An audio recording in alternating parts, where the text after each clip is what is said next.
Namaste everyone. Good evening and welcome to the 15th edition of Samskruti Talks. The topic for today is modern perspective of Pancha Purusha, its relevance to health and education. And the speaker for today is Dr. Rajeev Joshi. But before we start the program, I would like to just give you a few important notices. Please keep your phone on silent and do not answer any phone call in the hall. If you have to answer a call or make a call, please step outside for a minute and do so. Also, I will quickly take you through the highlights of the event. So we will have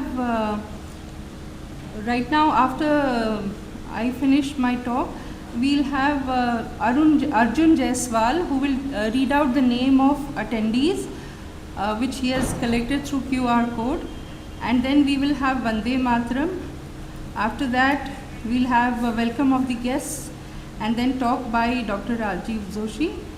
And after the speech, we will also have a discussion on the topic in which you can ask questions and get your your questions resolved by the speaker, and then it will be concluded by the speaker and also by Dr. Chaudhary ji. Yam Vedika Mantra Trishaha Purana Indram Yamam Matarishvanamahu Vedantino Nirvachaniyamekam Yam Brahma Shabdena Vinirvishanti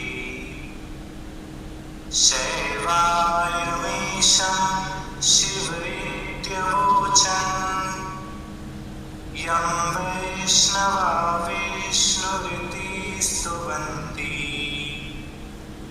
Buddhastatharhan Niti Bodh Jainaha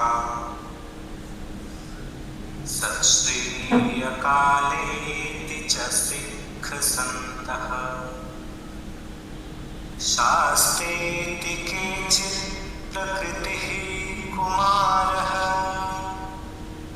Swamiti Mateti Piteti Bhaktya Yam Prarthayante Jagadishitaram Sa Eka Eva Prabhuradutiyaha. Dhanyavad. Arjun ji, please come over.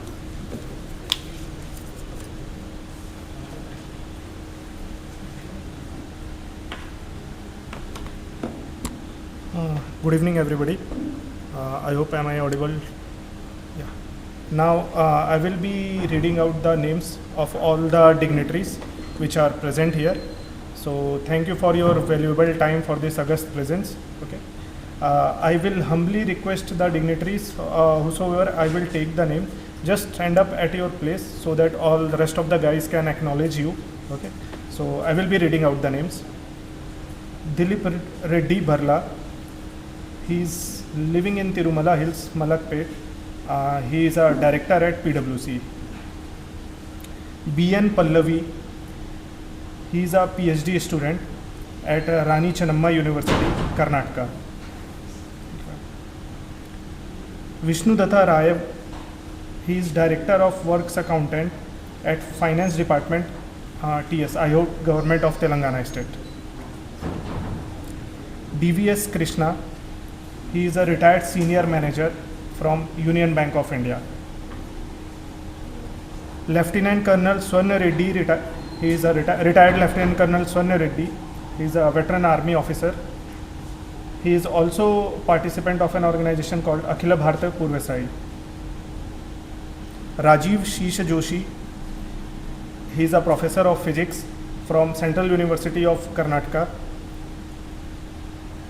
Dr. Veni Madhavi. He is a founder and director of Vedic Vanas, landscape gardener specialized in temple gardens and personal healing plants. R. Lakshmi Narayan, he is an advocate.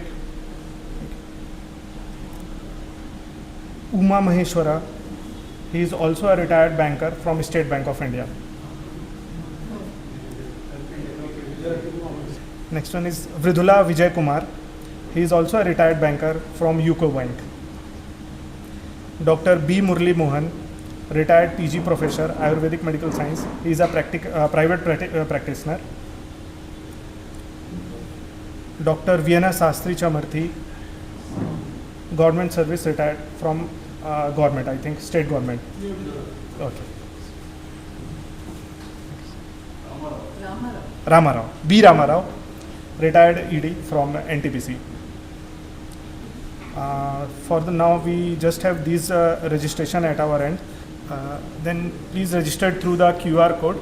I will have the attendance here. So now we begin the program formally. I would request our dignitaries to come on the stage. I'll read out the names. Dr. Chamarthi Uma Maheshwar Rao ji, Dr. U.M. Chaudhary ji, Shri Vishnu Datta Rai ji, and our speaker for today, Dr. Rajeev Joshi ji.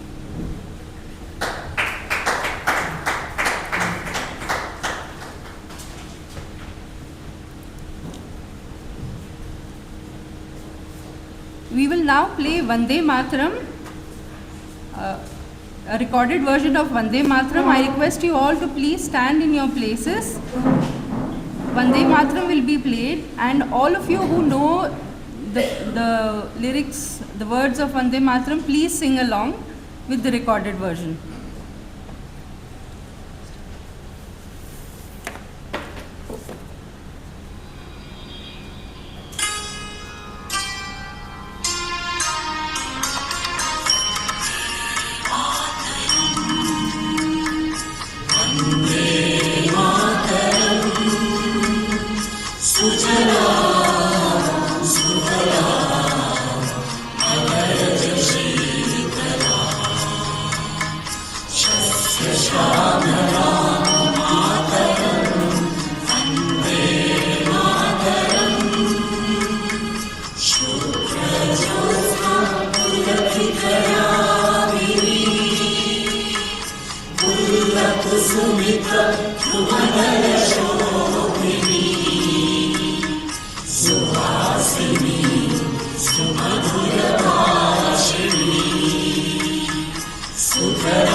I would like to now introduce our dignitaries on the dais. Dr. Chamarthi Umamaheshwar Raoji. He is a retired IAS officer, former Chief Secretary to the Chief Minister of United Andhra Pradesh, Chairman of Samskruti Foundation, Dakshin Madhya Kshetra, and Adhyaksh of Vidya Bharati.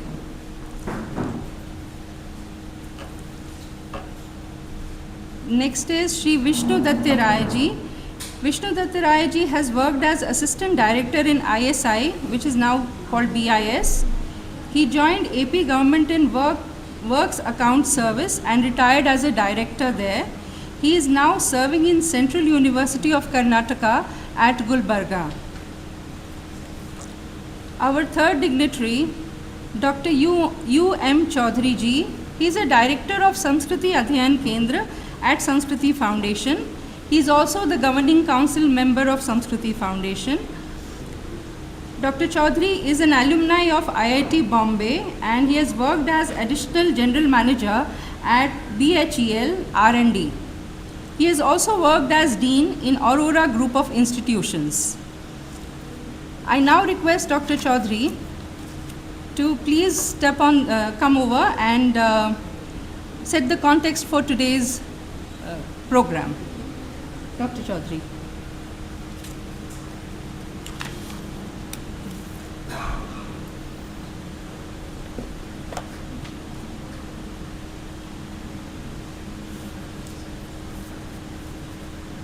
Respected dignitaries on the dais, Dr. Umameshwar Rao Garu, our chairman, the invited speaker for today's talk, Dr. Rajeev Joshi Garu,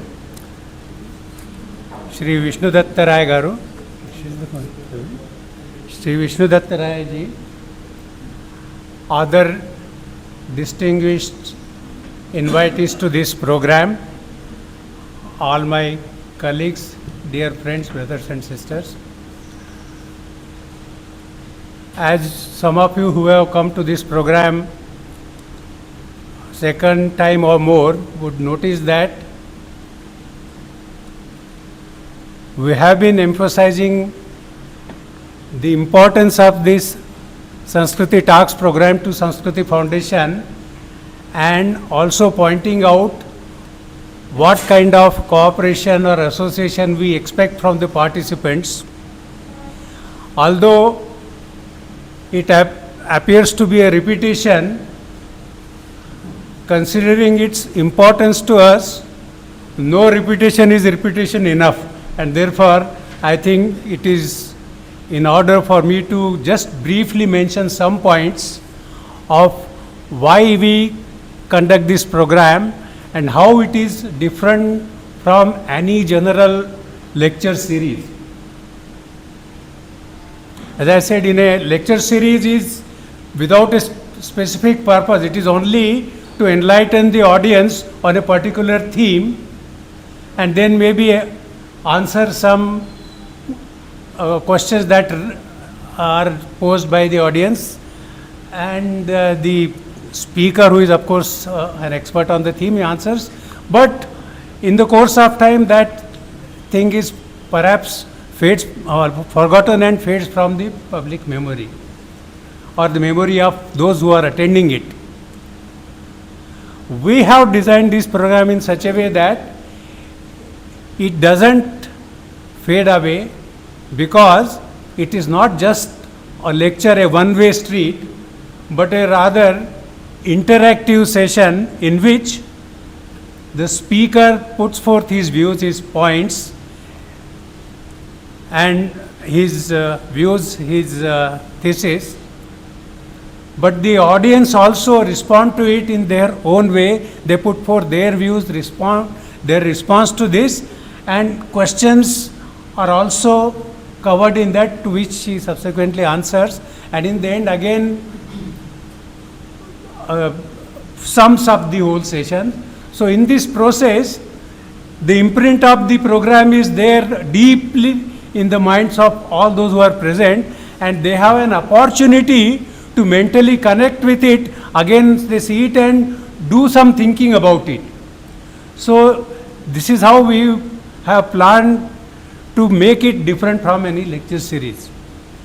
And therefore, that is the modus operandi of this program.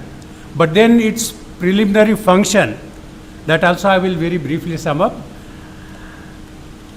We in Samskruti Adhyayan Kendra, which is an important part of Samskruti Foundation, we have taken up the task of working in the area of linking of our own Indian old Bharatiya culture to the contemporary public policy. Now this is a humongous task, and we have very limited people who are working on it right now, and we have taken up very limited work on the themes of water, food, and to some extent on the temples. But there are a large number of our social lives which come under the theme of Sanskriti's relationship or possible use or possible inclusion in the current contemporary public policy. So for that, a large number of people need to work simultaneously so that the work which is already delayed on a national basis is hastened up, and people who have the ability and the inclination to contribute to it can rise to the occasion and do so. So this talk series is supposed to be a kind of interaction window with the experts who are present in the city and who have a mind to contribute to this task, to just sort of make it a little more clear to them about how they can contribute to this. So just to put this idea in the minds of people and stimulate them to think on ways of responding on the theme that is presented in a lecture, including the one which is today, and also any other theme which may be the lectures that have taken place hitherto, or any other theme that is their idea to their hearts. So we invite people, distinguished people from the audience, to think of this and respond in a possible way. They can do so by writing articles, blogs, giving suggestions, and in many numerous different ways, but they can do it, and if there is anybody who can do it, it is the august audience that is present here. So that is the purpose of conducting these Sanskriti talks. So therefore, maybe I have said it earlier also, but I am repeating just because of its vital importance to Samskruti Adhyayan Kendra and Samskruti Foundation. So today we have a distinguished speaker, Dr. Rajeev Joshi, and the topic today touches, I think, to my mind, it gives on a little bit of philosophical aspects, but which is then extended to the practical aspects of life. So I expect the lecture to be very, very interesting, because the lectures that happened hitherto, we had some idea of what is the speaker is going to speak, but today we really don't know. It's a really new theme. We are not really aware of it, so we look eagerly forward to the talk today.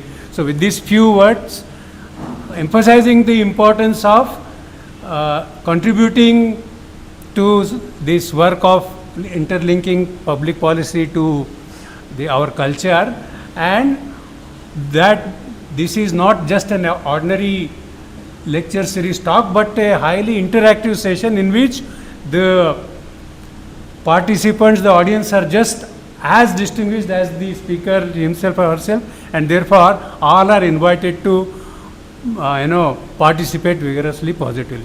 Thank you.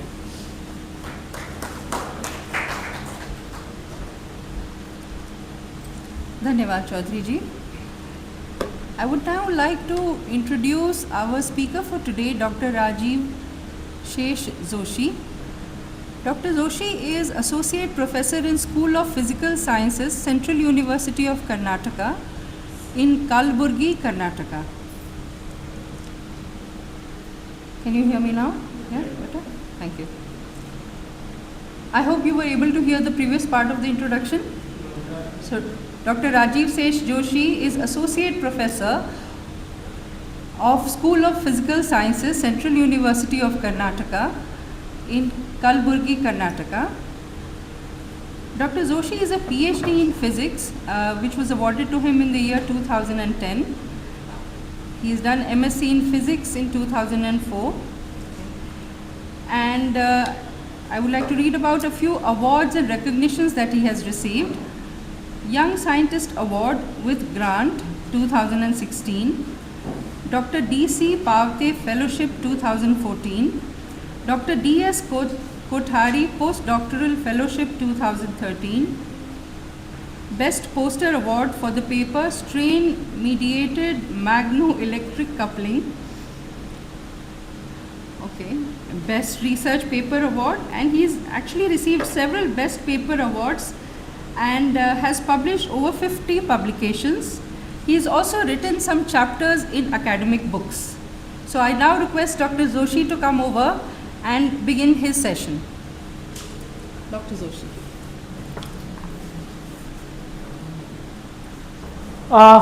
So the talk is for just kindling interest. It doesn't have much technical details around.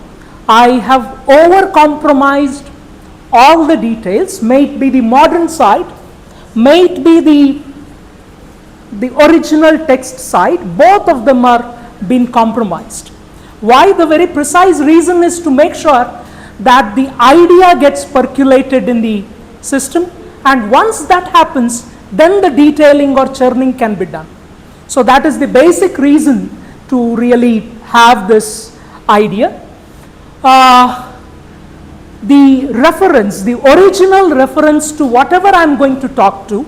So this will confine to 3 original texts. One is Devapuja Vidhi, which is the ritualistic or the tantric version of worship. So I would like to be explicit in my rendition. So hence every word I utter would rather mean a lot. So hence it's quite intense churning which has brought these words which communicates to you all. So hence you can question me or rather have an interaction onto every word I utter. So my restrainment is to the text which is Devapuja Vidhi and which is the tantric version of it. And it is a day-to-day practice in the southern part of India. It's rather a day-to-day practice. The second text which I am going to refer to is this very important text, which is Tantra Sara, done by Abhinava Gupta, one of the 12th century scholar of Kashmiri Shaivism. I would like to mention him as one of the methodology scholars of the country, rather the most prominent one in the 2 millennia. So that is the text which I would like to refer to. And the other text, the third text which I would refer to is Valli along with Valli of Taittiriya Upanishad. So these are the 3 original texts which are going to be part of my talk, and I am going to restrict to only the ideas in these 3. If there are any other references, they will be put below in blue color. So hence it is going to be restrained to this. Other than this, why am I here? That is quite a question. So meaning I talk to you on an idea called Pancha Purusha, and why am I really talking to you all on this idea is a question. And what really Bharata as a Bharata lacks today is its own asmita. We do talk about Bharatiya asmita, but let us question ourselves what is meant by Bharatiya asmita. Only few of us would be able to demonstrate Bharatiya asmita or render it completely. So there is a limitation wherein we have lost to some extent, or rather to sufficient extent, the Bharatiya Asmita. And if at all I have to regain Bharatiya Asmita, what is the approach that is required is methodology, meaning Bharatiya methodology. If there are Bharatiya methodologies, what are they?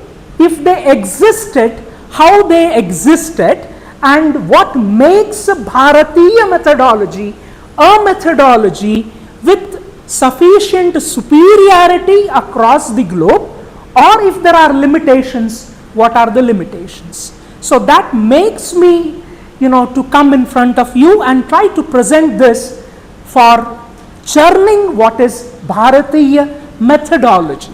So now the right word to bother here is yukti, so hence it has to be named as Bharatiya Yukti. And if there are studies or if there are works in Bharatiya Mula Shastras on Yukti, the first reference comes to Charaka Samhita itself, which has Yukti as one of its basic content. And why Yukti is very important is because Shastra should not be misinterpreted or wrongly understood or over understood, both.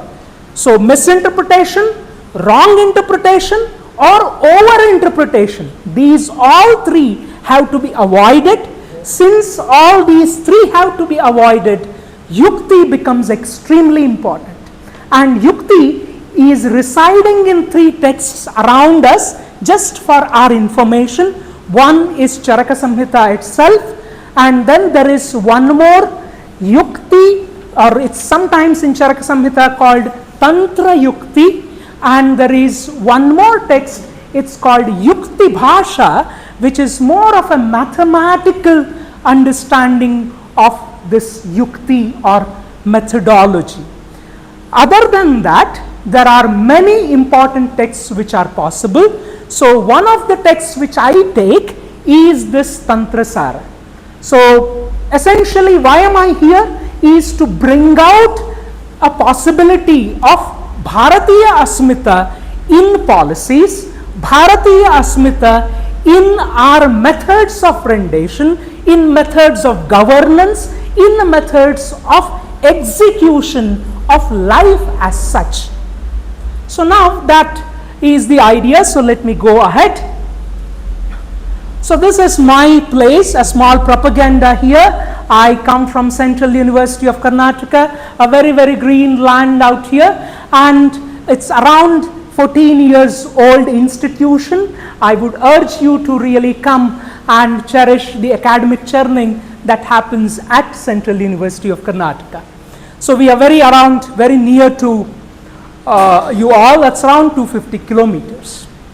As I mentioned, so this talk is not going to be a monologue. It's going to be from the beginning interaction. Now I ask one of the simplest questions around. Do you see the image? All of us see the image? I think I mentioned I expect all of us to be zero background people, meaning children. So do we see here an order? Is there any order? Is the first picture ordered? Please answer. Yes, wonderful, right. Is the second picture ordered? Yes. Is the third picture ordered? Which is more ordered? First. Wonderful. What is order? Everybody perceives this idea? Great. Right? So fine. Now let us ask, what is order? System. What is systematic? What is organized? Everything hardcore, huh? Pakka understanding. No. What is order? What is order? What is a pattern? What is even? No. Huh? What is that? Predictability. See, he has some point out there, says that predictability. What's predictability? Operating in a boundary. Something more subtler. Systemic arrangement of things. What is systematic? What do we mean by systematic? Is that presenting a coherence? What is coherence? Everything should be answered, huh? No. Yes, sir, please.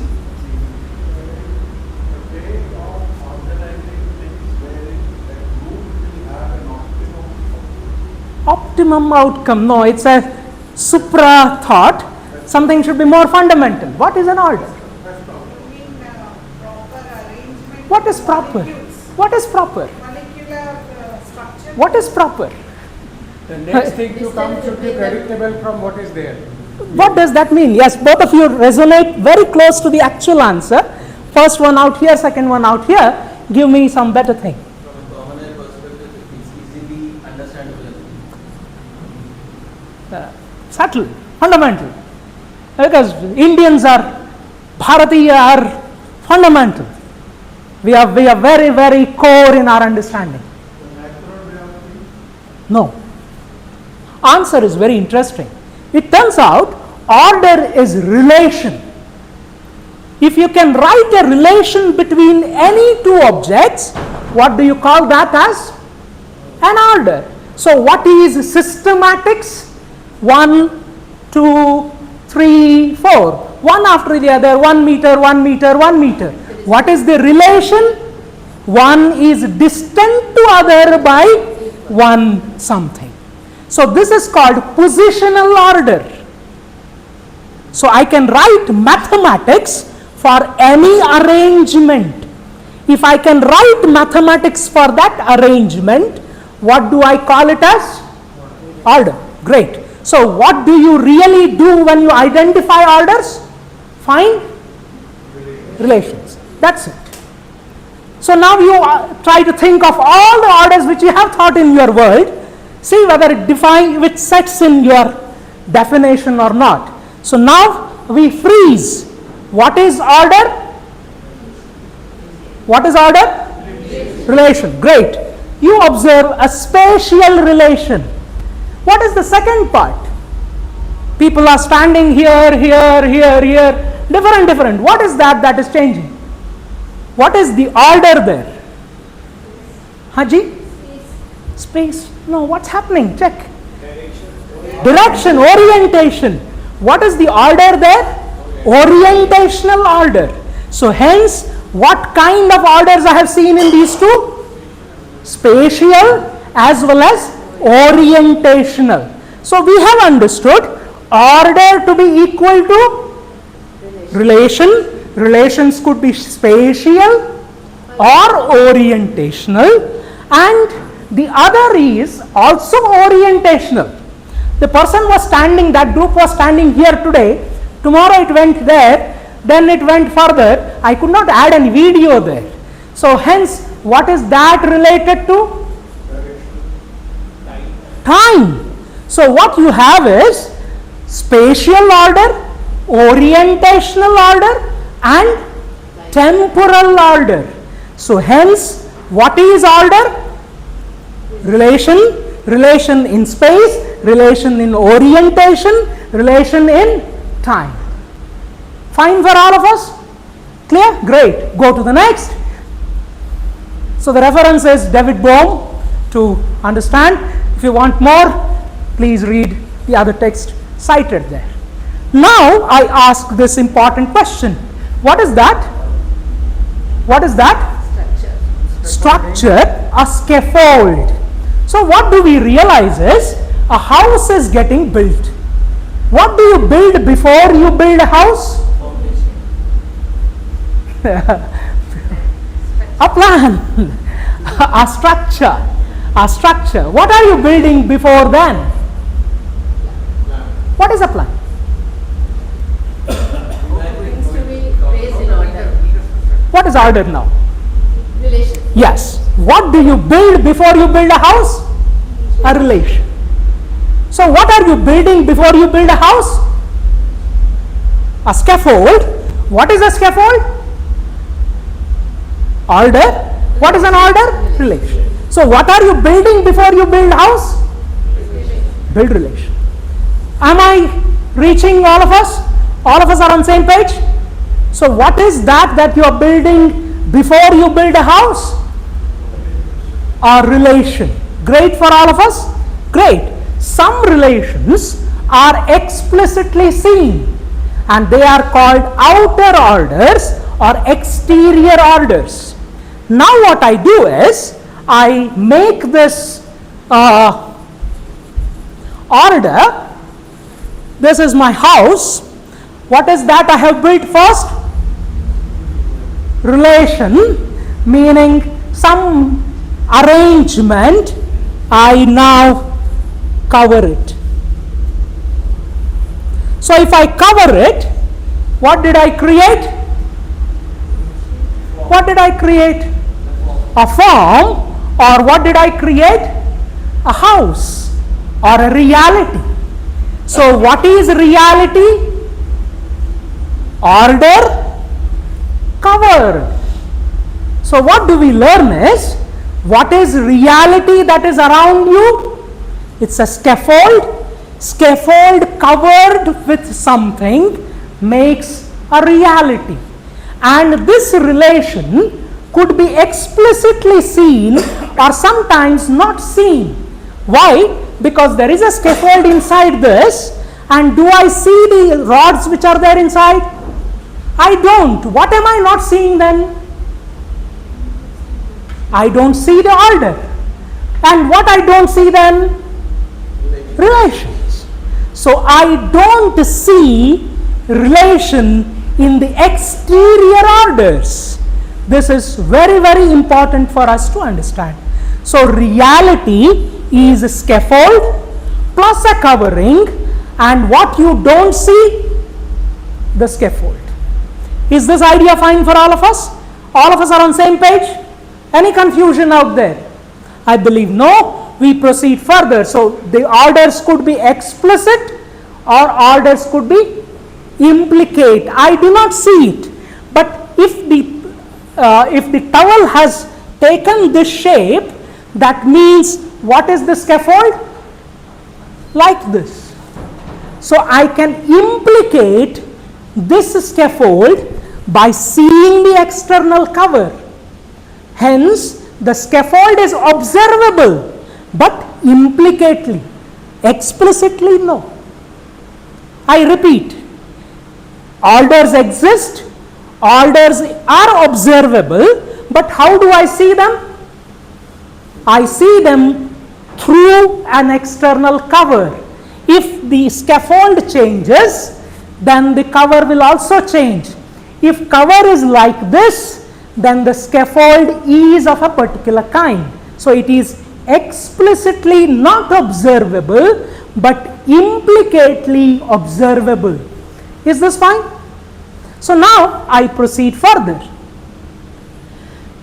Now I look at nature. So if I look at nature, there are few things I observe. Nature has got majorly orders, and they are self-similar to each other. Meaning, if I have some solar system, I do have similar to solar system something inside my body also. Or if I look at a small arrangement, a reef, the reef is self-similar to each other. So this is an observation. So what do we observe in the external world? Self-similarities. Similarities which are self-similar. But look at the leaf out there. What is there in the leaf? A symmetry. So we do observe self-similarities as well as symmetries. An observation, that's all, nothing beyond that. So what I have convinced all of you today is that there exists order. What is an order? Relation. What is mathematics? A relation. So everything is, at the end of the day, if it is, getting order or mathematized, what is it at the end of the day? Just a relation. And how is nature? Nature is self-similar and symmetric. Fine for all of us? We proceed next. Now I ask this important question. Who are you? So I will take all the liberty to torture you as children. So please don't mind. I apologize with folded hands, but still I would take this liberty. I ask you, who are you, sir? I'm a man. Who are you? Explain. Who are you? I'm an individual. Individual. Explain. Who are you? If you ask me, I will say I am Rajeev. Who is Rajeev? Rajeev is fat. He is a gigantic person. He can talk. He can make merry around. He can really engage people. So all this is Rajeev. So who am I? Who am I? Yeah, Mr. Rajeev. Who am I? I am attribute. Who am I? I am an attribute. So now, who are you all then? Attributes. Very nice. So hence, what is identity? Set of attributes. Now, let us think. Sir, what is your age? 58. 58. Believe his age is 10 to the power minus 5 seconds. What is age of so and so? How much is his age? 10 to the power minus 5 seconds. Means seconds ka 10 lakhwa bhag. 10 lakhs times of 1 second. Do I see you? What is my age? 44 years. And what is his age? 10 to the power minus 6 seconds. Now if that is the case, do I see you? No, I don't see him. Because by the time I blink, he is born and dead. Do I see him? I don't. So what is your identity then? Attributes was his identity. But I am seeing him. Why am I seeing him? Because of time. My time and his time match. Hence I see him. If his time and my time doesn't match, I don't see him. So the idea is identity, any identity you take in this world. What is identity? Attribute plus time. If time is not there, it's not an identity. So proper translation, astitva. So astitva is attribute plus time. Does it make sense to all of us? Any astitva in this world, if astitva has to be there, what all have to be there? Attribute, because of which I can see it, observe it. If attributes are not there, I can't observe it. And second, time has to match. If time doesn't match, then also I don't observe it. So hence every astitva at the end of the day is attribute plus time. This is very important. Now, please, let's go to little prior. Now let me ask you, why do you exist?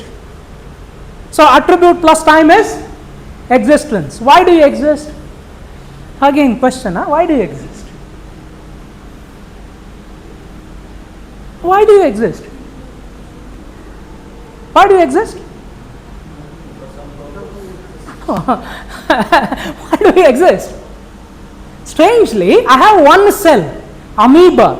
Is amoeba equal to Rajeev? No, because it's one cell, not Rajeev. 2 cells. Is 2 cell equal to Rajeev? No. 3 cell equal to Rajeev? 10 to the power 20 cells is equal to Rajeev? Likely. Now I make it 10 to the power 57 cells. Unlikely. Likely Rajeev. But unlikely is also possible. Why? Scale. No. 10 to the power 57 cells. Why unlikely? Likely is a good answer because so many cells together. Fine for all of us. But his answer is also precisely correct. Unlikely also. Why? Because that might be the size of an elephant, not Rajeev. No. So now can you elaborate? One cell may be here. Another cell may be here. Another cell in America. next cell in next universe, and the other cell in the other world. So now, what is Rajeev? 10 to the power 53, but if they are distributed, they are not Rajeev. But when will they be Rajeev? When they are together. So hence, identity is complexity. If it is not complex, it is not identity. So identities could be less complex or more complex, but identities are all complex. So meaning number is required. Now the problem is, elderly, I take this advantage, I push him. Did you move, sir? Yes. Madam, did you move? No. No. Let us, please hold her chair, please. Now I move her. Yes, little bit. Moved, right? What is that that is making them move together? Connection or a correlation. So we realize identities are at the end of the day number and correlation. So hence astitva is always complex.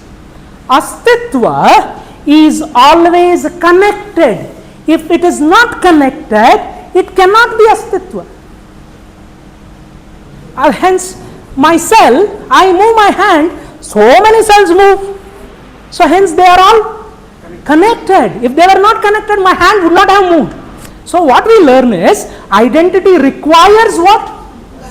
Connectivity as well. Let us freeze our understanding. Identity hence is attribute, number and correlation. If these three do not exist, they are not identities. Do I make sense to all of us? Yes. Now I do one more simple job. I take this object. What is this? Mass. Fine. Let's do this. I push it. What is it doing? Motion. Why it is doing motion? I have put force inside, hence there is motion. So if I don't put force, I don't have motion. Now check, what is this mass? And there is a point which is making it move. If this is here,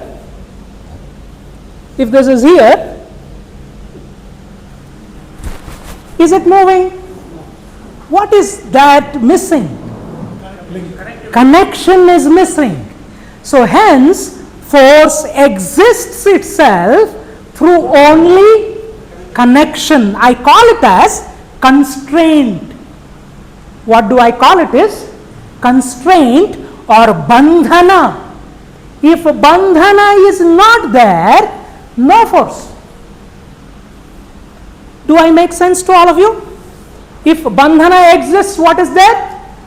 Force is there. If bandhana is not there, force is not there. Now what I do is, I make another bandhana.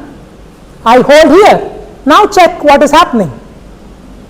I want to move full. Is it moving? Now, only this much is moving. Why? There is bandhana here. Now,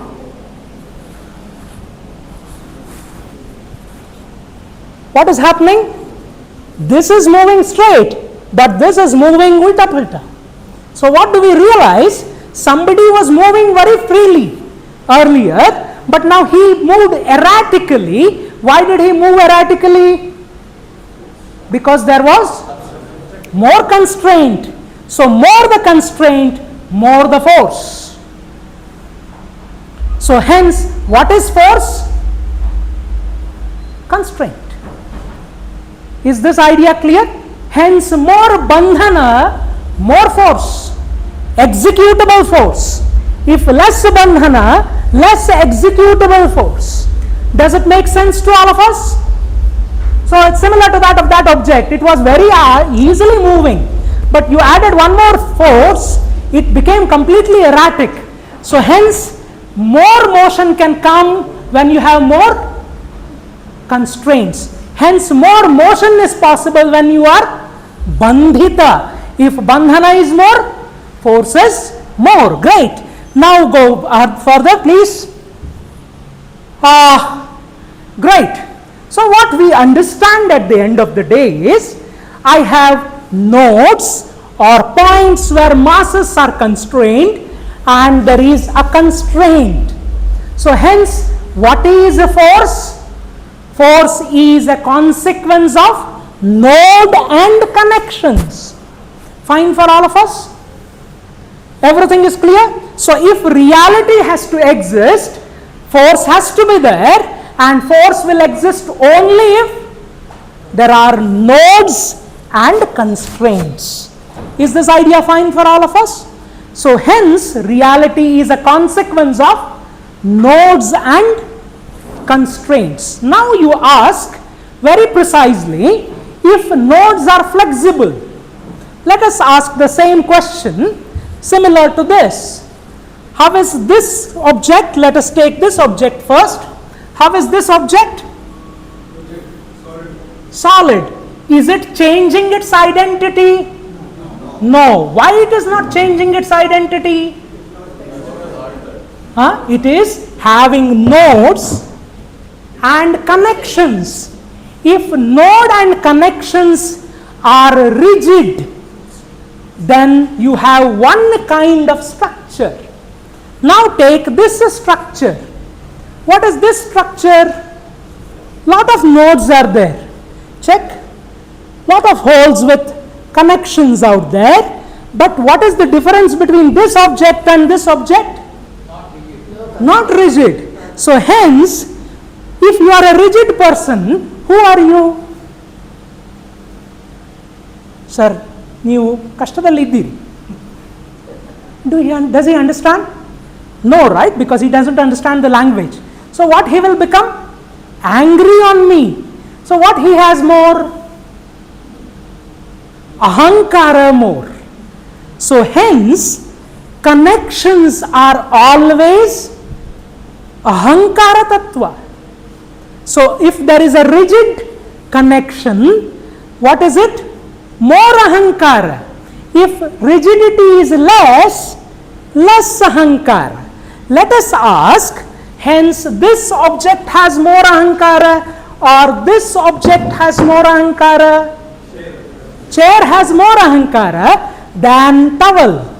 Let us ask one more thing. Is bottle having more ahankara or chair has more ahankara? It melts at 120 degrees centigrade. This melts at 300 degrees centigrade.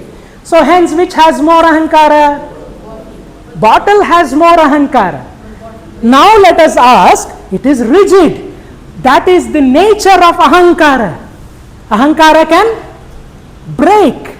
So what do we learn is, we have ahankara working on what part of the chair?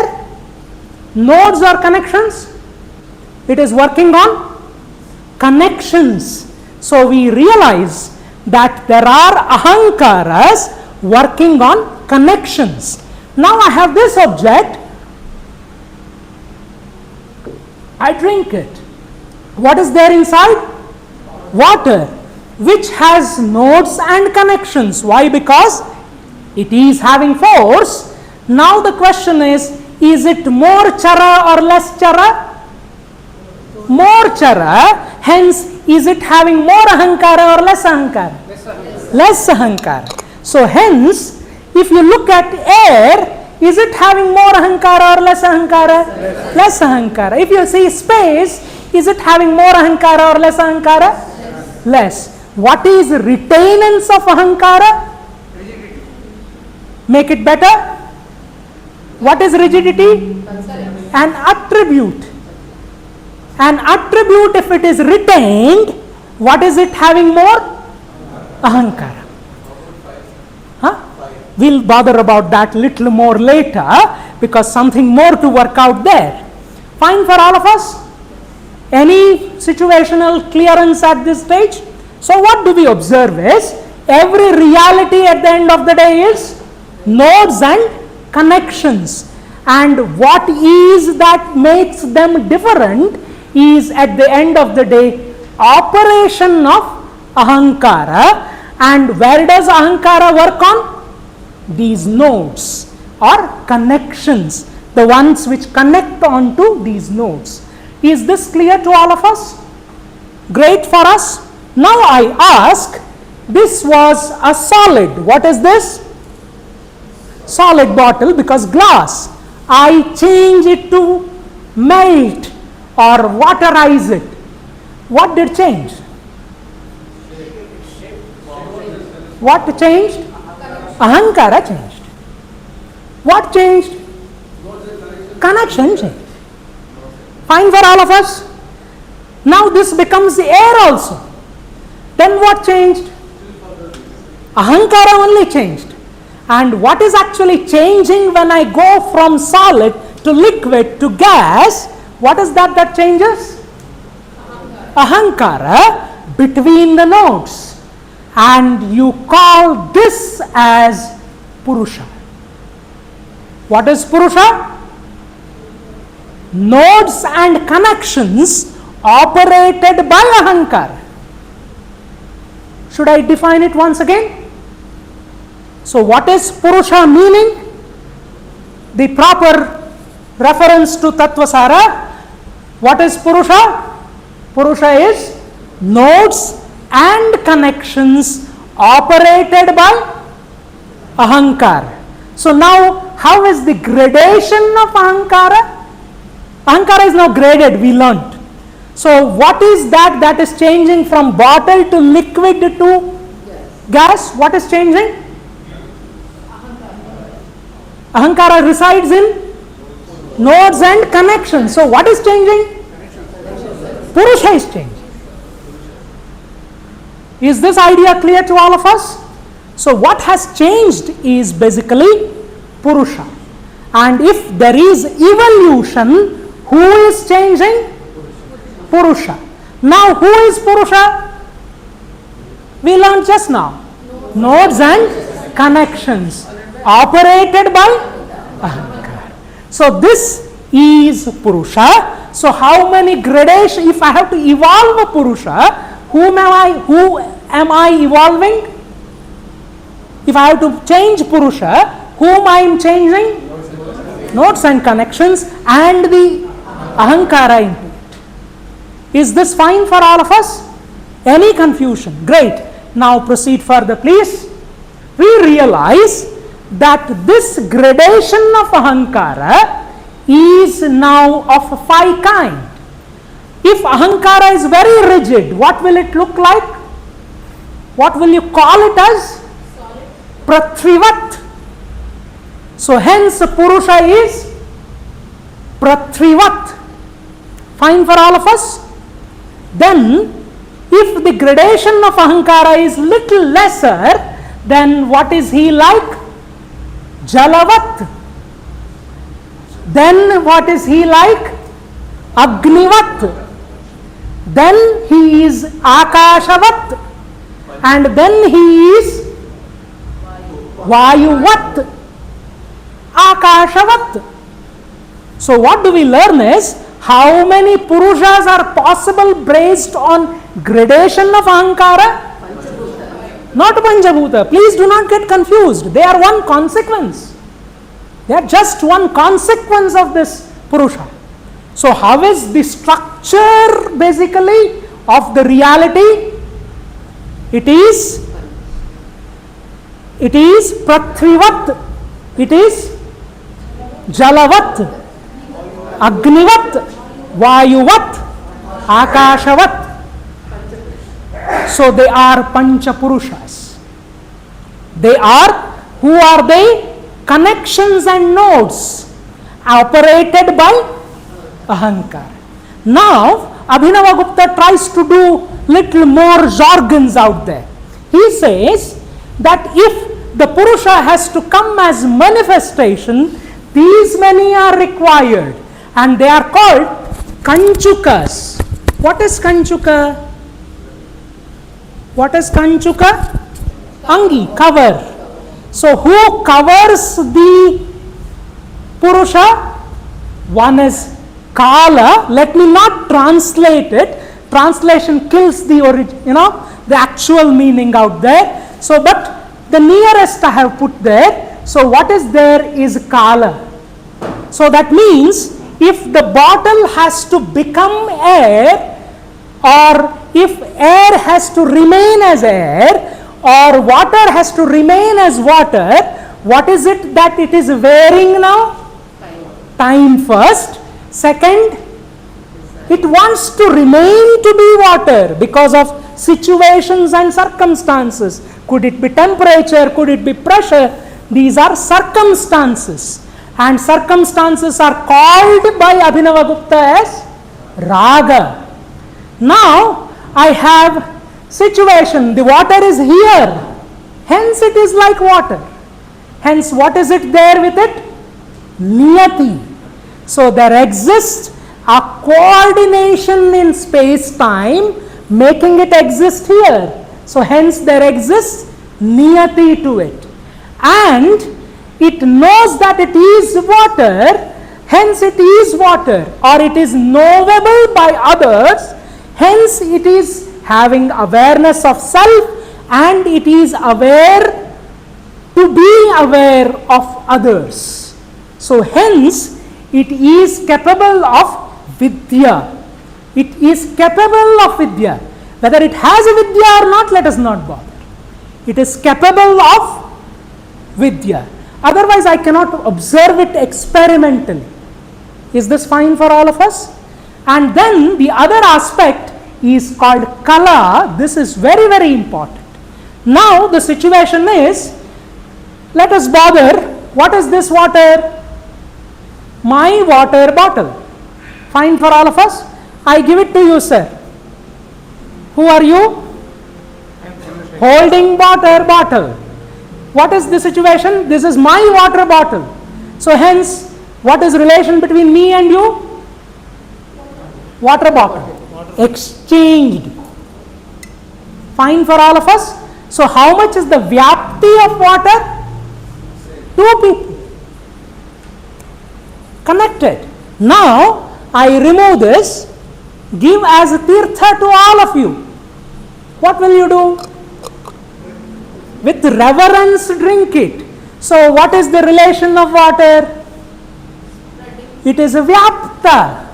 So, hence the vyapti of a Purusha is called kala.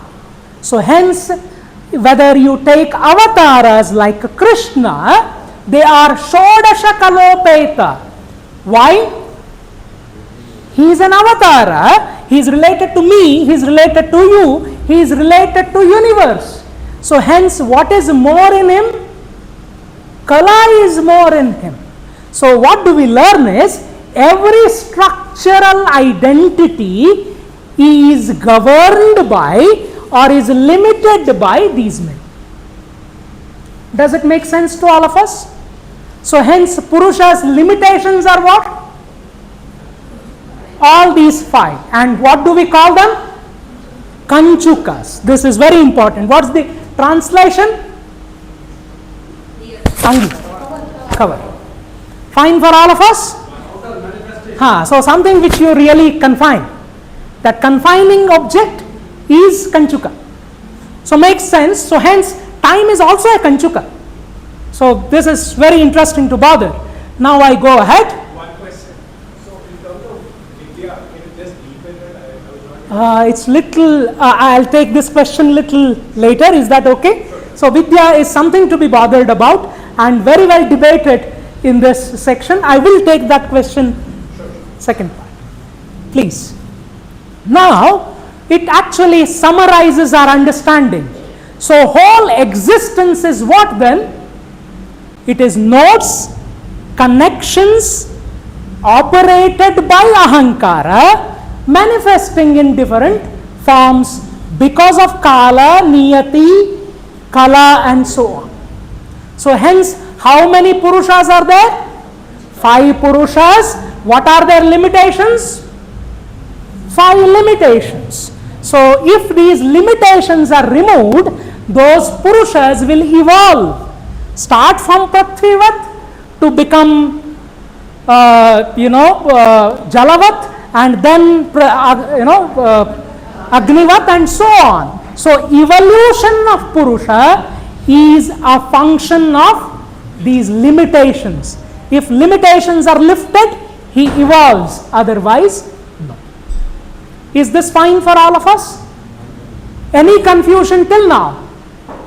Great. So now I proceed further. The first reference out there. Now I ask, if there are these structural identities or structural arrangements, they are also graded. So now how are these structures? They are Purushas. Purushas have then identity. So that means what Purusha has?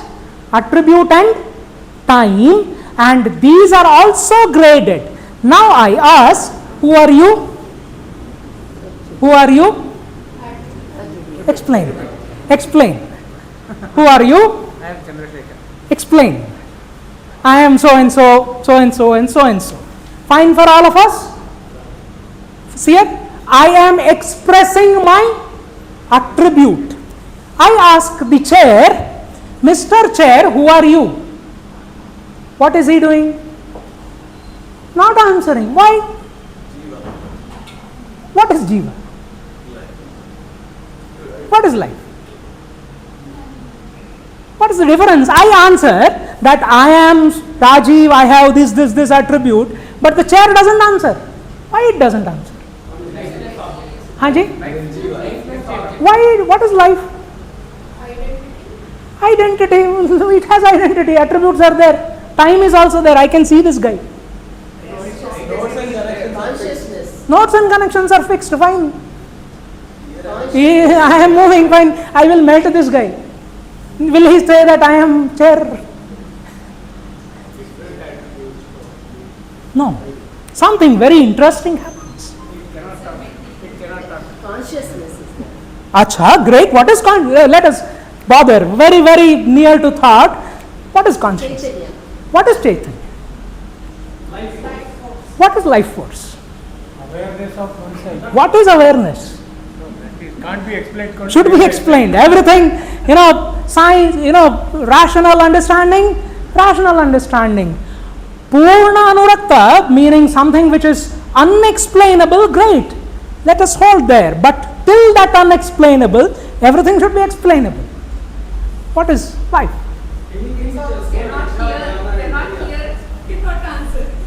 No. It's also a form of energy. What is it? What is that? Any entity which has got Iksha, Jnana and Kriya.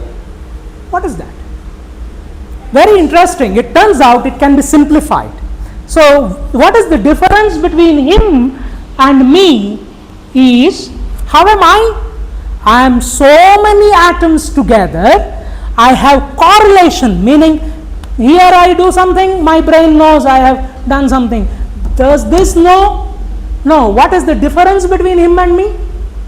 Complexity. So I am more and more complex, and this guy is less and less complex. So hence, what's the difference between both of us? Complexity. So what is life? Complexity. You make system more and more complex, it becomes life. It becomes aware. So if awareness is a consequence of complexity, what is fundamental? Complexity. What is complexity? No, even a single cell, you mentioned amoeba. Yes. It is very, very simple. Let us. Even a virus. Very right, It's not madam. at all complex. But True. It's a living thing. Very, very precise. This is the idea to bother about. Thank you, madam, for putting this question. Let us ask, what is the difference between me and amoeba? Is it aware? Yes, it is aware. Is it having life? Yes. It has life. Let us ask, is this chair having life? No. It is having life. It is aware. Now the reason is, I melt this guy, it becomes melt. I melt this guy, it becomes melt. I join them together, it knows what is my kind. Chair mingles into chair in a melted form. So what is it? It is aware that I am also chair, this guy is also chair. Had he not been knowing that this is chair, they would not have mixed when they melted. So what we observe is life or awareness is less in it. In a cell also is aware, but that awareness, grade of awareness is less in it. So everything is complex. Something is less complex, something is more complex. So hence I am more complex. Amoeba is less complex. This is least complex. So hence what is life? Complexity, grade of complexity. So cell is also aware, but less aware. I am more aware, I am more cognized, I am more conscious than the cell. Why? I am more complex. So hence, what is life? Grade of complexity. Now we refine our understanding. So we realize, hence what is life? Nodes and connections, and then the evolution of these nodes and connections. So what is Purusha then? It is also life, but unfortunately, how does it manifest? Let us ask this part. I take young friends of mine for this experiment. Please come down.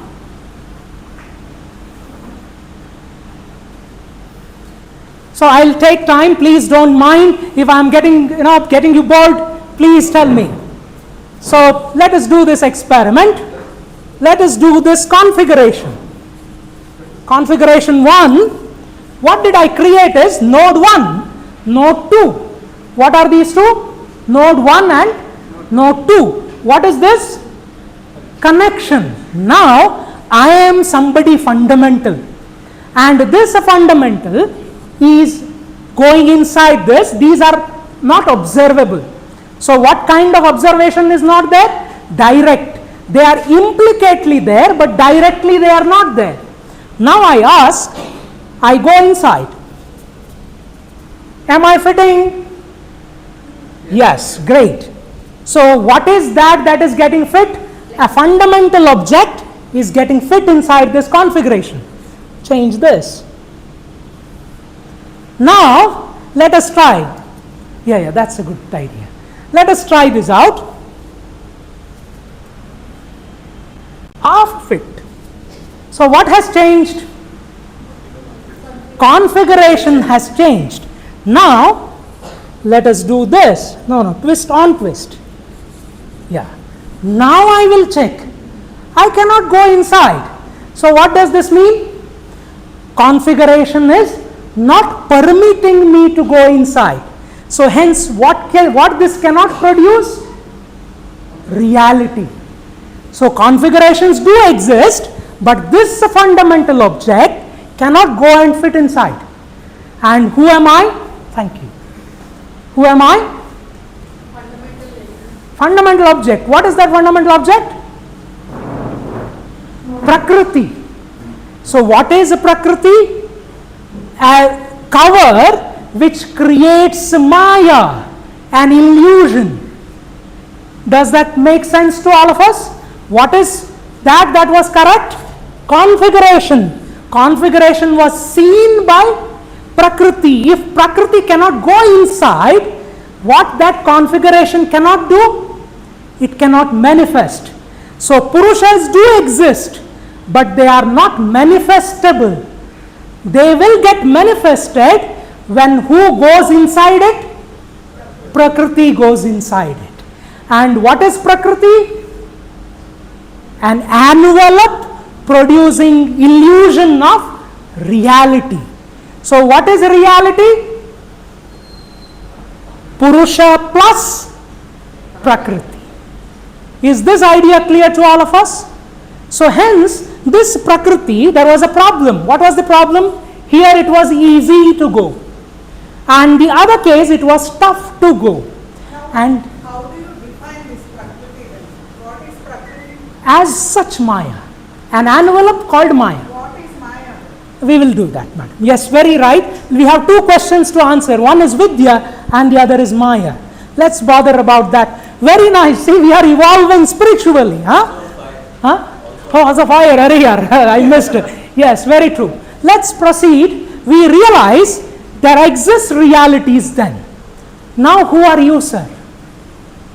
I'm forgetting every time I am trying to answer. Who are you? He says that I am somebody who is lifting, moving, all that. So lifting, moving, who are these? I am lifting, moving, all that. What is this? Motion. Or what is motion? Force. And this you call it as identity. Is he having that? Can he move? Yes. Hence he has an identity called prana. So what is prana? Motion. And it itself is an identity. And each identity has a Purusha and Prakriti of its own. So is this idea fine for all of us? So what is he having inside? Prana. Prana has a way to move inside. There is a path and there are nodes. And hence what is it? A Purusha in itself. Again, I have a doubt. Yes, madam. Then this chair is having the prana or not? Motion in gas. Yes, yes, madam. Gases. Very true, very So true. is it having prana? Yes. Very precise. Correct. True. And I am also moving because of that object only. If I have no Vayu inside me, I don't move. Very interesting idea. My leg gets choked. So you mean to say all the gases are alive? Yes. And I am moving because of that entity called gas. Let us not bother gas. Manifestation of gas is one way. The concept is very important My here. basic question Yes, is ma'am. how do you differentiate living and the non-living? We will do that. We will do that. So that answers much of our questions. Living and non-living will be understood later. So is this fine for all of us? So hence the situation is we realize what is mana as what is prana as such? The air which is moving inside, the gross. And similarly, let us ask, who are you? I am an individual. Are you same as chair? Having prana. Having prana. Very good. Correct. Now we are in track. Nice. So we are in the Nataka now, doing our patra properly. So who are you? I am a person having Person having prana. Are you different than Yes, I am. chair? I am different from this. Why? I have motion, chain is not. Chair has no motion. Who told you? Chair has no motion with Purusha is there in chair. Purusha is there in this also. So who told you that? chair cannot move itself. Let us say the person is dead. For a minute, sorry. The person is dead. Now can he tell he is different than chair? No, Why? because that person Knowledge. Because he doesn't have a faculty or an identity called manas. Not knowledge. Manas. So what is manas? A faculty to distinguish. So what is it? A thought. What is thought? Discriminator. Fine for all of us? All of them are energies only at the end of the day. So they run out to be energies at the end. So what we realize is, yes sir. Yes sir. Yes, correct sir. Unless there is a motion, it cannot be called as a Purusha. Correct sir. Very true. So you are equating motion with Purusha. Not really true. I am trying to realize that motion is a fundamental, Purusha is a fundamental structure. You missed the first part of the talk. Motion with chair. Motion in You are chair. also saying chair has a motion. Chair has a motion. Yes sir. Okay. Very, at this stage I will hold these questions. Is that okay? I will prove that chair has motion. We'll do that sir. Don't worry. It has motion. 100% it has motion. Don't worry. So now what we learn is this fine for all of us? Does it make sense? So how many identities we have learnt? We have learnt Annavat identity. We have learnt, what is the second identity? Pranavat identity. Then there is one more identity which is Manovat identity. And now, who are you, sir? Now who are you? Human being? Human being having prana. Having prana and mana which knows that distinguishes. Who told you that you have all this? Before I gave talk, he did not know.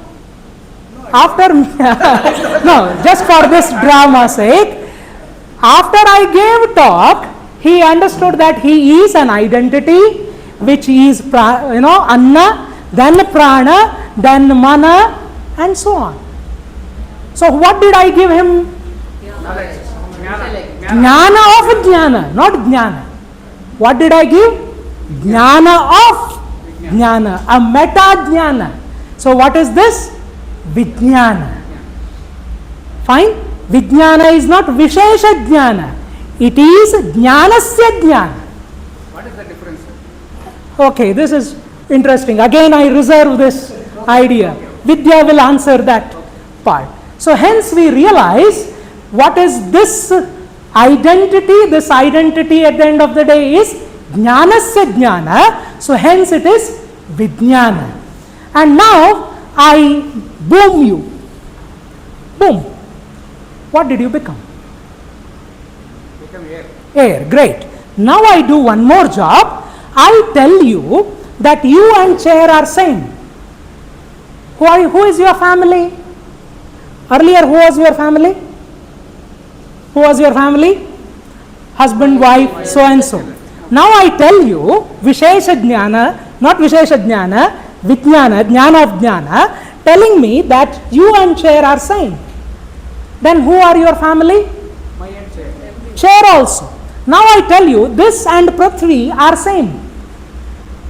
Then, what is your family? Myself and you. Myself, chair and Prithvi. So how is your universe? Big. What is your identity? Expanded. What changed in those 5 entities? What was the limitation of Purusha? Kala. Let us repeat. What was it? Kala. Repeat. Kala desire. Kala, Raga, Niyati and Vidya and Kala. What expanded? Kala. Kala expanded. So hence what did you get is Ananda. So loss of distinguishability is Ananda. Does it make sense to all of us? So hence, sir, yes sir. Ananda is always related to something. Yes sir. See, between two factors, Yes sir. what is emerging out of it, Yes. which is pleasing your mind, Yes sir. call it Ananda. Indeed, very precisely defined. Ananda by itself doesn't exist. You need to say Yes. Ananda is X, but not K. No sir, it's very precise now. What is that? If distinguishability is lost, that process or experience of loss of distinguishability itself is Ananda. Does it make sense to us? So it's very generalized definition of Ananda itself, and Bhrigu calls it as Brahma Puchha. So Brahma is beyond this identity itself, called Ananda. So how many identity? Yes sir. Kala, Yes. what is Kalatita? Sir? Kalatita. So that is Kalatita is also possible. Brahma is Kalatita. He is not bound by those 5. So those 5 are bindings of this stuff. So hence, what is reality as such then? How many identities exist? Let us repeat. How many identities are there? 5 identities. Anna, Prana, Mana, Vijnana, Ananda. What are they? They are identities. What is identity?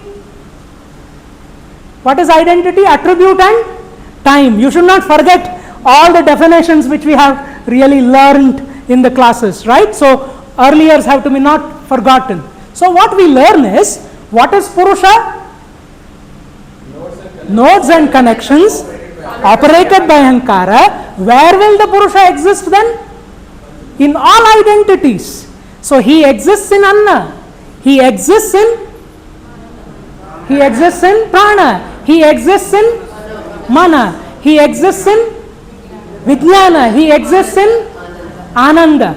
Now the problem is, he is a sum of Purusha, Prakriti associated with him, residing in these identities. Is this fine for all of us? Any confusion? So hence, what is reality? Reality is Prakriti, Purusha, residing in Anna, Prana, Mana, Vijnana and Ananda.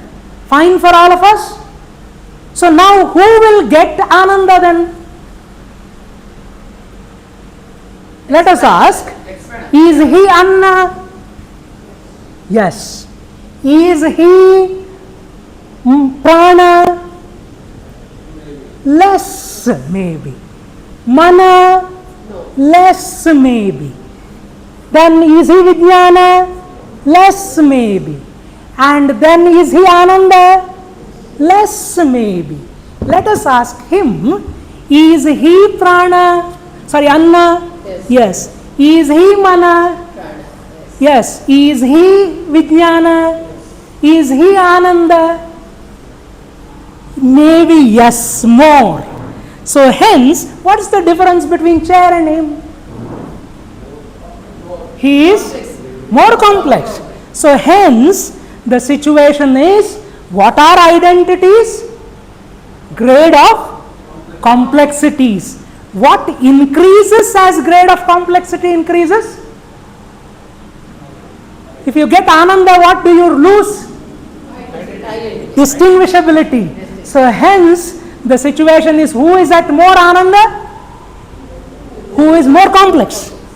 This is counterintuitive. So we realize the Ananda of object is very high only in the systems which are highly complex. If they are less complex, they cannot experience Ananda much. Fine for all of us? And for each kosha, what exists then? Purusha. What is Purusha? Nodes and connections operated by Ahankara. In all identities, what exists? Ahankara exists. Which is lighter in Ahankara? Out of all these five identities? Ananda is great. We have become philosophers now. So what do we learn? What is Ananda? Purusha only, but with less. Wonderful. Do we realize this idea? Great. Let us proceed further. So now we realize that every structure is like this. It is paths, nodes leading to Purusha, enveloping, giving Prakriti, which is like these five. And this encapsulated gives you identities. How many identities exist in us? All five. Everybody has all five, less or more. Fine for all of us? Great. Now proceed further. This actually tells me I established the concept of Pancha Purusha. Now let us look into applications when I design. So this is a methodology. Pancha Purusha is a methodology which tries to design every system in this world in terms of nodes and paths, and operated by something called ego or ahankara, enveloped by nature or guna. And guna is the fundamental feature of the Prakriti itself. And how is Purusha? Is it sthira or chara? Chara. He is dynamic in nature. Hence, this is the contradiction to Sankhya approaches.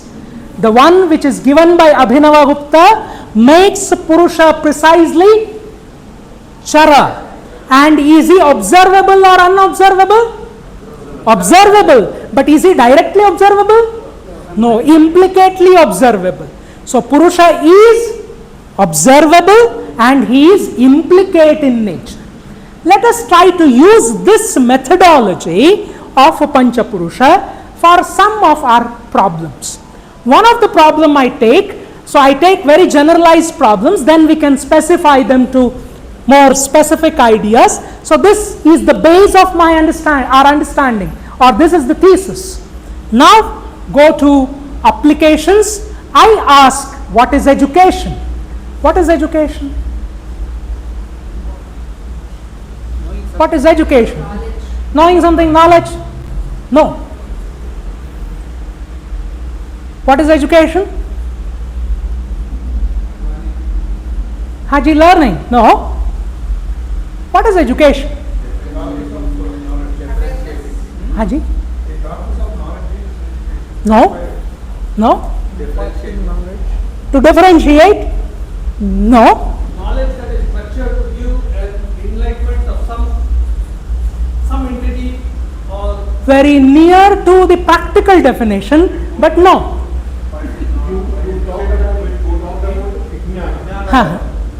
education is jnana.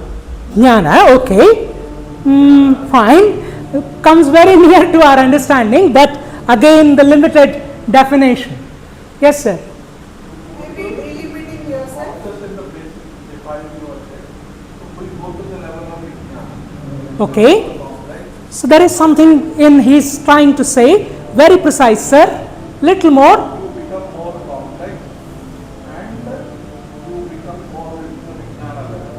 Great. Let us hold there. I rephrase what he says. Thank you for the answer, sir. Now I do a simple job. What is this? Chair. What is this? A chair, right? I ask Professor Vishnu Dattaraya, sir, what is this? Sir, what is this? Chair. No, you are a chemist. You should tell me what is this. It's a polymer. Wonderful. So now he says that that is a polymer, not a chair. Is he right or wrong? Right. What's the difference between he telling it chair and he telling it polymer? He's able to see deep inside. What is the difference between these two people? Knowledge. So he is able to see, he is also able to see. He has a jnana, he also has a jnana. What is the difference? One is Swarupa, another is Jnana. Cause and effect. Cause and effect? No. Swarupa is fine. Swarupa is cause. No problem. So what is the difference between these two jnanas? Depth knowledge. What is that he is trying to say? He saw a little more complexity in the system. So what is education? So now let us do one more job. You ask me, who is he? I tell that this is Brahman. What is this? Brahman. Who are you? Brahman. Who are you? Brahman. Who are you? Brahman. What is the difference between me, him and that chair? I have more Vijnana than him. This has less Vijnana than him. So what is Vijnana? Knowledge of knowledge. So what is education? The ability to acquire knowledge of knowledge. Knowledge comes very easily. But what is that has to be acquired? Knowledge of knowledge. And knowledge of knowledge, how is it acquired? No. Oh, one simple. By? How do you get knowledge of knowledge? By learning as well as by unlearning. So what is education? It is a consequence of learning as well as unlearning. So what is education? Acquiring knowledge of knowledge through learning as well as unlearning. So this is redefining education. Please realize this. So what are we defining knowledge, education as? It is creation of knowledge through the process of learning and unlearning. Each process is a node. So hence, learning is a node. Unlearning is a node. So they are processes. Hence, thinking, reflection, solving in any education system become nodes. So who are that part of Purusha then? Who are they? They are nodes. They are accumulations. So hence, what is accumulation? Thinking is an accumulation. Reflection is an accumulation. And solving is an accumulation. I repeat once again, what is education? Acquiring knowledge of knowledge through learning and unlearning, and this is consequenced at node, which are thinking, reflection and solving. Now if I want to be a thinker, what do I do? How do you improve thinking capacity of a person? First thing, did you learn, all of you, did you learn today? Something is learned. Why did you learn? Why did you learn? I did lot of dance.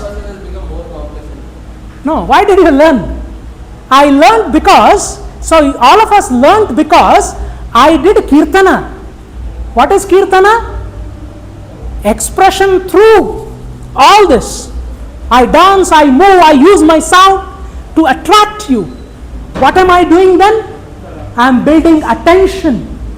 So hence learning is through path of attention. If I don't have attention, I cannot learn. Is this idea fine for us? So hence attention is path. And what is the consequence of path of attention? Thinking. If you are attentive, you can think. If you are not attentive, you don't think. Fine for all of us? So path is attention. Other than that, why are you here? You want to listen, you want to understand, you are motivated. So since you are motivated, you learned. So hence, what is motivation? A path. So then what is that you acquired now? You acquired. Today, who are you, sir? Who are you? I am a learner. I am learned. I am learned. What did you learn? I learned I am Ananda. Right? So why did he learn that he is Ananda? So let us ask once again, what is your identity? Ananda. Huh? So acting, huh? So we learned that he is Ananda. Why did he learn that he is Ananda? Because he was capable of perceiving it, hence he had that cognition in it. Your eyes were listening, your ears were listening, your skin was listening, your faculties were listening, hence you got knowledge. So what is this sum altogether called? Cognition. What is cognition? It's an identity produced through the measurements. So what did you measure? You saw me, that is the measurement. You heard me, that is the measurement. So all of together make an expression. What do you call this as? Cognition. So prajna is a complexity produced by senses. If senses are not there, what is not there? Prajna is not there. Prajnana is different. So hence we realize, what is prajna then? A path to learn. So hence if you want to improve education, how do I improve education? Let us say all other processes are there. What to be improved? Paths to be improved. Which is the less ahankara in this? Look at attention, motivation, cognition. Which is less ahankara? Cognition is less ahankara. So hence, what to improve when you want to improve education? Cognitive capabilities. If you improve attention, less use. If you improve motivation, little less use. But if you improve cognition, you become more and more educated. What is definition of education? Let us repeat once again. Knowledge of Knowledge through the process of learning and unlearning. And to do that, what is the path to improve? Attention, motivation and cognition. Which is more important? Great, we have learned. So hence, education or education as a Purusha becomes a dynamic learner. So how is Purusha as education then? He is self-aware, always dynamic, expressing itself but implicatly. So do you know that I am educated in Parshvanadi Chikitsa? No, but if I hold his hand and then start telling what is his eating in the morning, what do you know? I am educated in Parshvanadi Chikitsa. How my Purusha is expressing? Implicately, not explicitly.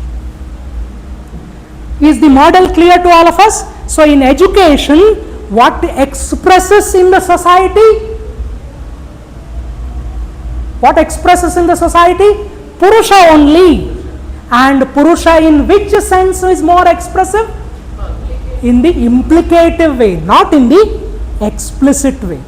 Is this fine for all of us? Let's go to the next idea. So this is applied to some class which I teach. So I skip that as of now, and because of the heterogeneity of the audience. Let's go next. Now I ask, hence, if there is a problem in education, let us say a person fails in the class, a Vikriti. So now please note, I called failing of a person in the class as Vikriti. So what is not proper in him? Prakriti is not proper. So I call it as Vikriti. So now I ask, the person is highly attentive, he is capable of thinking, he is very well good thinker but failed in the class. If that is the case, what should be wrong with him? Thinking is a node or path? Node. So now I ask, if the person is a good thinker but failed in the class, then what is problem with him? Path is a problem. Now I ask, if there are paths, what are the different paths we learned? Attention, motivation and cognition. So now we check the person is attentive. Yes, he is attentive. He is able to be motivated. Yes, he is motivated. If he is even with that not really excelling in the class, what is problem with him? Cognition. What are the cognitive path blocks, I ask. So then you realize that there is anxiety. If the person is anxious, his cognitions don't serve. Or if the person is having boredom in him, then the attention doesn't work. Or if he is overloaded with lot of other subjects, then also he will fail in a subject. So hence paths can be vitiated by blocking, or paths can be vitiated by overflowing, or path could be vitiated by disruptions. So we realize education has a Vikriti, and Vikriti could be either in node. If node is okay, what is the problem? Paths. What to treat then? What to treat? Paths. That is the situation. So hence the treatment or educated human being is a normalized path and node, or a Purusha himself. And who is the best Purusha? Who is fully spread? Akashavat. Who has what is less in him? Ahankara. Which part makes him more spread? Ananda. So Ananda is residing in which capability? Cognition. So what to improve to make a person realized? Improve cognition. Next please. So this brings us to the education as optimized path, node and networks. That itself is education. So now if I go further, I take one more example and conclude. So now I ask, what is health? What is health? What is health? What is health? Very good, but something more dramatic. So what is Anand? Sorry. What is health? What is health? What is being healthy? Ayurveda says, swasthasya swastha rakshanam vikarasya mukti. So I have to be healthy, being healthy, and I should be having some paths blocked. If I have blocked paths, they should be removed. So hence, what is health? An optimized configuration. So what is health? An optimized configuration. But then, what are the ones which contribute to this whole configuration is nodes and paths. What is the node in my physical health or physical body? Heart, brain, liver. What are these capable of doing? A process. Thoughts are processed by brain, blood is processed by lungs and heart. So hence, who are these people? Nodes. And if there are paths, who are they? The path between brain and heart? It is blood flow. Now that is wonderful. Now I realize if there are physical nodes, there are essentially paths. What is the gross path then? Blood. What is the little lighter path? Prana. What is it? Air-like. So hence we realize there is one more path, and we realize there are nodes which are there in the body also. Let us do this job. You can do it to yourself, huh? So I touch here. Does it pain? Please do this. Touch here. Does it pain? No. Let us touch here. Okay, very difficult, huh? Yeah. Does it pain? Pains more, right? Compared to this paining is more. Why? Why? This is a node of whom? Of the which Purusha? Air-like Purusha or the Prana Purusha. So we realize for the path of air, there are nodes available. And who are they? They are called Marma. What are they called? Marma. So if I am supposed to treat the Pranabat Purusha, whom do I treat? Air. And where air will be concentrated? At the Marma. So hence I have to do Chikitsa. Then what do I do Chikitsa? Amarma Chikitsa. Is this fine for all of us? Great. Now proceed further. If I have to have a person who is fully illusioned, how do I treat him? What is that is changing? Manas is changing. What is Manas? Thought. So if I have to change thought, what do I treat? The objects which are more complex with more connections, but working only on distinguishability. If I work on distinguishability more, which Purusha I am treating? Manas. So hence, if I treat thought, whom am I treating? Manas. I give very nice thoughts to you. Do please Rama Bhajana. Then who am I treating? Manas itself. So we realize that each Purusha can be treated separately. Now, if I just look into, in each objects it can be treated separately. If I want to treat Manas, then I can treat Grana, meaning smelling capacity and other objects. Similarly, if I have to treat Anna, I have to treat my Ahara, Vihara and Asana and so on. You can use these path rectifying objects in treatment of Purusha who is assigned at these processes. Please next. So this tells me that nodes in the body are connected by path and identify Vikriti in them. Firstly, to know Vikriti, what should I know? Prakriti itself. Know Prakriti, then find the Vikriti. You are able to treat the person. Let's proceed last.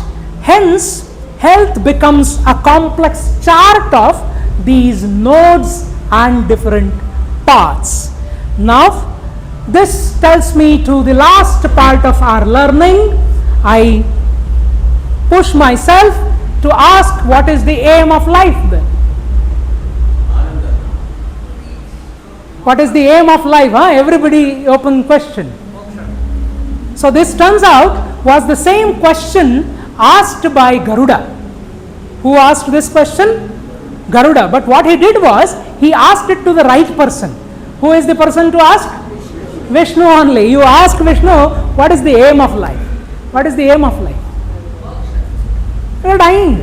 No problem. Vichara of moksha also will go. Moksha sthiti also will go. So what is the aim of life? Yes, madam. I skipped. I am sorry. Just because of the constraint of time. So aim of life ultimately will be attaining Ananda. What is that you are doing then? Awareness, The last one, please. What is the aim of life? What is aim of life? Shunya, no. What is aim of life? You have to die otherwise. For other things you have to die. And to being alive, what is the aim of life? No. to make our life Remain peaceful and happy. No. Very surprising. This is the answer given by Vishnu, not my answer. Absolutely not my answers. So what is the aim of life? Make it better?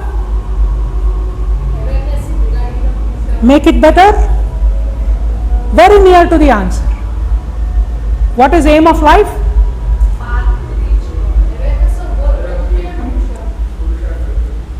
What is the aim of life is very interesting. It is to become better configuration. What is the aim of life? Samskruto Purusha tat Jivana Dhyeyaha is Garuda Purana's statement. So Garuda Purana's last adhyaya tries to tell us what is aim of life? Become better configuration. So how to become better configuration? Which is the best configuration? Which Purusha is best? So configuration is now Purusha, and hence you should become Uttama Purusha. So which is the Uttama Purusha? Least Ahankara. So how will you become least Ahankara? How will you achieve more and more complexity? Haji? No. What that practice should involve? What that sadhana should involve? Vijnana or Jnanasya Jnana. So hence, what is the aim of life? Become Vijnani. Not become scientist. Become Jnani of Jnani, such that you become Anandavat, or you become Akashavat Purusha. So what is aim of life? Being least ahankari. And how do you achieve that? From Jnana of Jnana. What is Jnana of Jnana? Vijnana. What is Vijnana in our understanding now? Less ahankara. What is that we learnt just now? What is Jnana of Jnana? Through learning and unlearning. What was that? Education. So what is aim of life? Become more and more educated. And educated in the true sense, meaning at the awareness level. Otherwise, no. So hence, what is aim of life? Being a better configuration through Vijnana. What is the path then? Vijnana itself is the path. So hence, what is this marga? Thank you. I am done.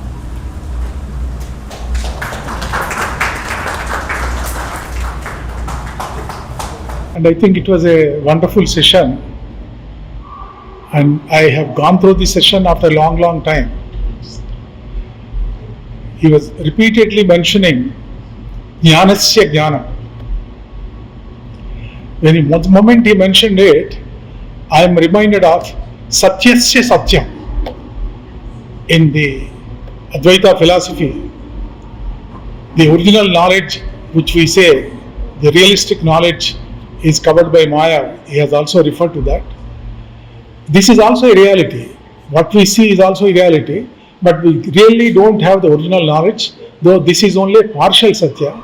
But the real Satyam comes when you understand come to that Ananda level, or understanding equating the self with the Brahma Jnana to that level. So that is what is described in one of the Upanishads, maybe the Brihadaranyaka Upanishad. It's called Satyasya Satya. So there are two truths, different levels of truths. So this gives us, a lot of ideas to think about in our own day-to-day life and also in science. In science also we see, there's a chemistry professor here who can say, initially we studied what is known as Berzelius hypothesis, and then came the Avogadro's hypothesis. Atoms are replaced by molecules, or molecules are replaced by atom, whatever. So as we are going deeper and deeper into these things, there are a lot of areas of correlation. I was just mentioning to him before we started the session that quantum physics has a lot of parallels with Vedanta philosophy. The idea was mentioned once by Vivekananda also, but subsequent scientists, several of the scientists mentioned it, and some studies going on also in different areas. So that is just for you to a small idea where you are interested in, try to understand this subject, because if quantum physics has parallels in Advaita, when it is properly established, what it means is this country has this knowledge of quantum physics related 4,000 years or even much earlier. Vedas, as we know, is not that the knowledge started only at that time. Vyasa has compiled them, classified them. The knowledge was already existing. Since when? We don't know. Because we don't have the habit of having historical things recorded in the past. We really don't know. But this type of lectures gives us a glimpse of looking into the past, looking into our ancient wisdom, and try to see what portions of that can be utilized by us today for the current generations with benefit. So I'm sure all of you have benefited by this talk. I'm grateful to him that he has accepted and gave, as one of the friends mentioned, a very animated talk. People just sat without moving for almost 2 hours. It needs a commanding attention. The subject also seemed to have interested all of us. And thank you once again, Dr. Rajeev Joshi. Thank you all for taking time in spite of almost like 42 degrees centigrade outside and joining us here. But for the temperature, probably would have expected a few more also would have joined. But nonetheless, whoever have come here have understood this, listened to this, and then benefited by that. Thank you very much. Now I request Dr. Umameshwar Rao ji to present a memento to our speaker, sir, Dr. Rajeev Joshi, on behalf of Samskruti Foundation.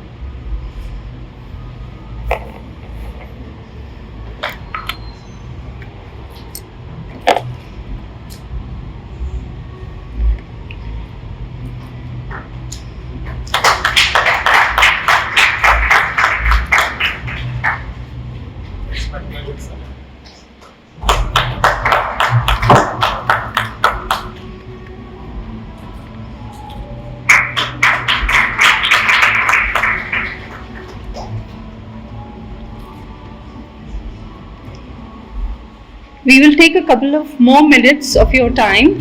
So before the remaining parts of the program are to be covered, I request you all to stay back till the end so that we can take a group photograph with our speaker, sir.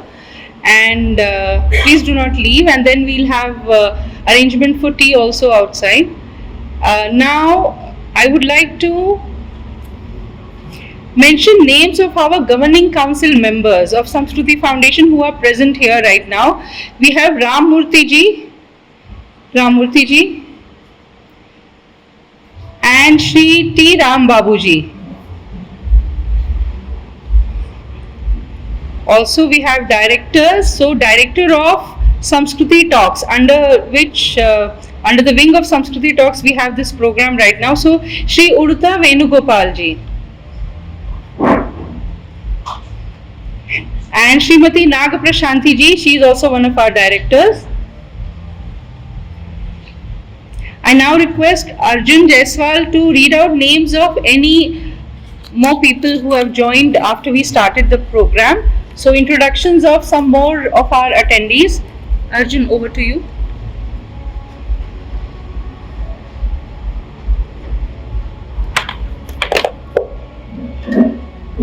Hello everybody.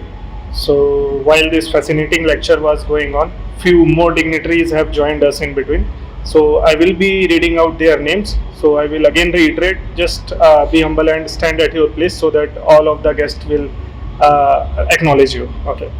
So I will be starting with N. Kameshwari. She is a retired lecturer from Samskruti Foundation. Mr. Siddhartha Ayagiri. He is a public policy professional. Mr. Raghavendra S. He is a businessman related to an organization called Cyber Systems. Okay, yeah, no issue. Venugopal Uduta. He is a head at EGRC Capability Tech Mahindra. Sri Rama Sastri Chemboli. He is a senior vice president, Visishta Insurance Broking. Raja Rama Devi Patel, assistant professor, retired. Mr. R.K. He is a professor at Osmania University and member of a student organization ABVP. Santosh Rao Balguri. He is a CMD at Agrimode Solution Private Limited. Mr. Asim Prakash Srivastav. He is a software architect at AT&T and he happens to be my boss. Bhaskar Pantula. He is a former president of National Company Law Tribunal. That's all. Thank you. And I wanted to share one more information. Similar kind of lecture we will be having in the next month. That is the third Saturday of the next month. And the title will be, Can Thinking That Caused Climate Change Can Solve That Issue? On the perspective of Bharatiya Darshan. And the speaker will be Dr. Satish Chandra Senoi. He is a former director at Indian National Center for Ocean Information Services, Hyderabad. So I will request you all for your august presence at this event. Thank you.